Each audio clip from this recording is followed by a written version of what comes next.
క్రాంతి అంటే ఇంగ్లీష్లో ఎన్లైటన్మెంట్, ఒక లైట్ అన్నమాట. అది ఏం లైట్? అది మామూలు సూర్యుడి వెలుగు కాదు, అది ఆత్మ యొక్క వెలుగు. ఆత్మ ఉంది కానీ అది వెలగటం లేదు ధ్యానం లేక. ఎక్కడైతే ధ్యానం ఉంటుందో అక్కడ ఆత్మ వెలుగుతూ ఉంటుంది, ప్రజ్వలిస్తూ ఉంటుంది, దగదగా మెరుస్తూ ఉంటుంది ఆత్మ.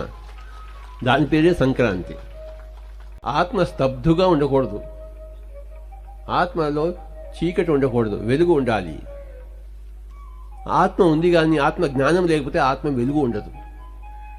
నేను ఆత్మను తెలుసుకుపోతే ఆత్మ వెలగదు, వెలగటం లేదు. నేను శరీరం కాదు ఆత్మను తెలుసుకున్నప్పుడు ఆత్మ వెలుగుతోంది, ప్రజ్వలిస్తోంది. దాని పేరు క్రాంతి, ఎన్లైటన్మెంట్.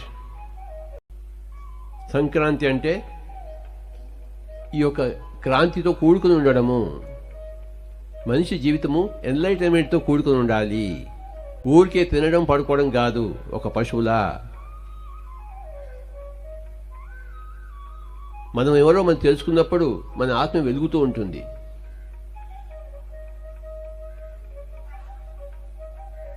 నిరంతరం ధ్యాన సాధన వల్ల ఆ ఆత్మ వెలుగుతూనే ఉంటుంది, ఎప్పుడు వెలుగుతూ ఉంటుంది. ఇదే సంక్రాంతి యొక్క సందేశము.